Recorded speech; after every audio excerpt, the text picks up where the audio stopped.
Ah, j'ai changé de place. J'ai changé de place et yo no me voy a hablar español. Oh, ¿Sí? sí. ¿Tú puedes también? Yo puedo hablar en español, sí, claro. Alors, présente-toi, mais en français. Ok. C'est plus facile. Alors bonjour tout le monde, je m'appelle Manuela Diaz, j'ai 16 ans et j'interprète Sarah dans la comédie musicale Gitan. J'ai gagné The Voice Kids 3 en 2016. Il y en a peut-être qui m'ont reconnue via cette émission. Et puis ensuite j'ai enchaîné plusieurs émissions de télé, beaucoup de concerts, surtout beaucoup de premières parties, de Chris Cab, de Kinvey, etc. Et puis voilà, je me régale, je fais un petit peu le tour de la France et aujourd'hui je commence cette nouvelle aventure Gitan le musical que je commence à vraiment beaucoup apprécier. Une fois de plus, nous avons une personne avec un accent du Nord, du Nord Pas-de-Calais là. oui, enfin bon, du Sud. Voilà, il faut être clair.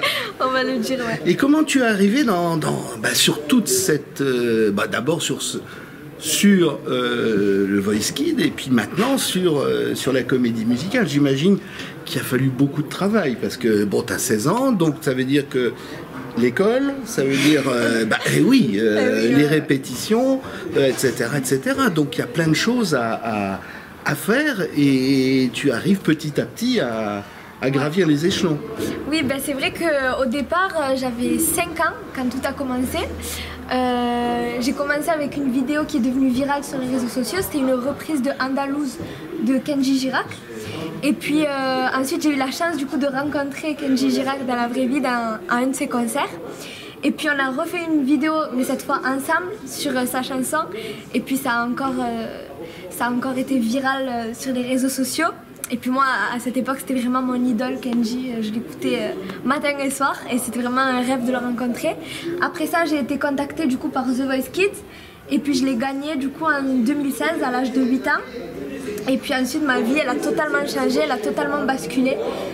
J'ai été vraiment bercée depuis toute petite du coup par ce monde-là, de la musique, l'industrie, tout ça. Et puis j'aime beaucoup ça et pour moi c'est un plaisir, surtout que je suis toujours avec ma famille en fait pour parcourir les routes, etc. Et puis ouais, c'est une nouvelle aventure. C'est vrai que c'est pas facile à gérer tous les jours parce qu'il faut une organisation hors du commun. On n'a pas le droit à des imprévus ou des choses comme ça entre le sport, les cours. Je fais les cours à distance du coup, les cours à la maison depuis quelques années maintenant. Et puis toute la musique, les studios, etc. Vu qu'on est en autoproduction, c'est nous qui gérons tout, donc les réseaux sociaux, le label, on gère tout. Et puis pour moi c'est un rêve, mais c'est vrai que ça peut être une très grosse charge de travail des fois. Mais c'est ce que j'imagine, parce que bon, je vois une double vie, enfin je m'entends sur double vie.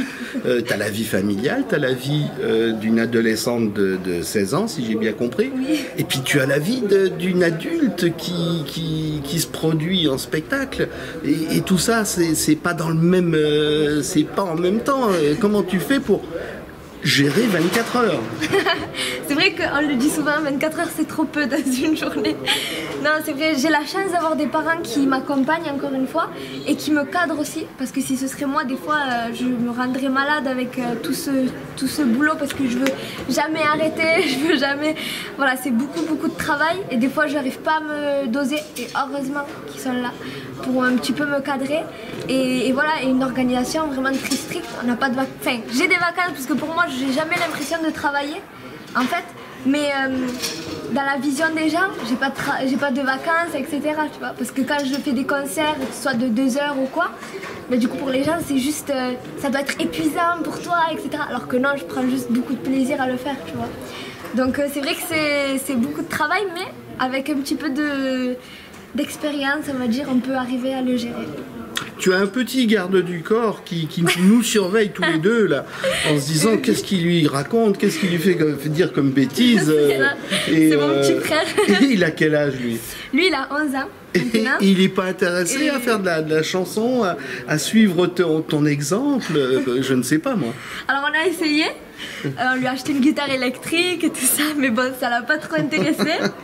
Et donc du coup maintenant il aide mes parents ils sont vidéastes aussi, réalisateurs, c'est eux qui réalisent tous mes clips.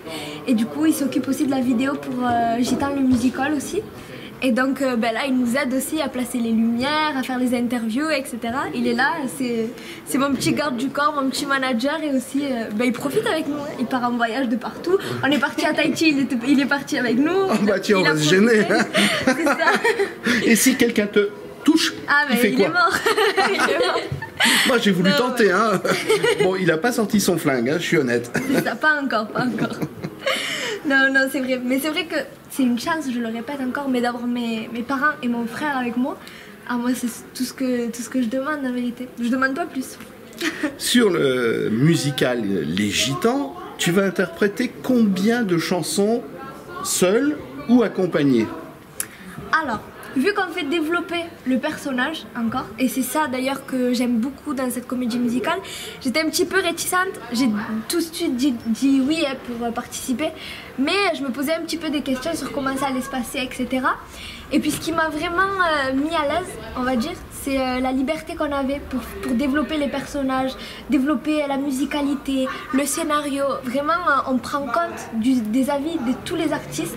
Et ça, juste, c'est une chance, parce que dans le milieu, c'est souvent pas très... c'est pas pareil, quoi. C'est un petit peu très strict. Et puis là, vraiment, on a eu cette chance-là.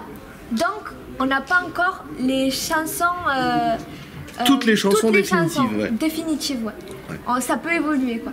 Et le coach vocal, c'est quelqu'un que je connais aussi depuis très longtemps, un dénommé Pierre-Yves. Oui, Pierre-Yves, c'est un amour, c'est incroyable, Pierre-Yves. La technique, le savoir, c'est quelque chose d'hallucinant. J'ai jamais eu ça chez personne. La connaissance dans son métier, je te promets, juste avant la prestation, ça avait rien à voir déjà. Toutes les prestations, ils avaient rien à voir comparé à ce qu'il nous a fait faire Pierre-Yves. Vraiment, il arrive à caler les voix, il arrive à nous cerner d'un claquement de doigts. Vraiment, il est très très fort. Un génie. Un génie, j'ai pas d'autre mot. Bon, bah alors si tu as rencontré un génie, je suis obligé de partir, je peux pas me... Non, je peux pas. Merci beaucoup. Merci à toi en tout cas. À bientôt peut-être. Enfin, à bientôt tout sûr. Et oui, dans cette salle. Ah bah je viendrai, c'est sûr. Je t'attends. Je suis à foot comédie musicale. Ah donc, super. Ouais. Nickel, j'espère qu'on se reverra bientôt. Alors en janvier, je t'attends. En janvier, je viendrai te faire un petit coucou dans les loges après. Avec plaisir, c'est bon. Merci. Bisous.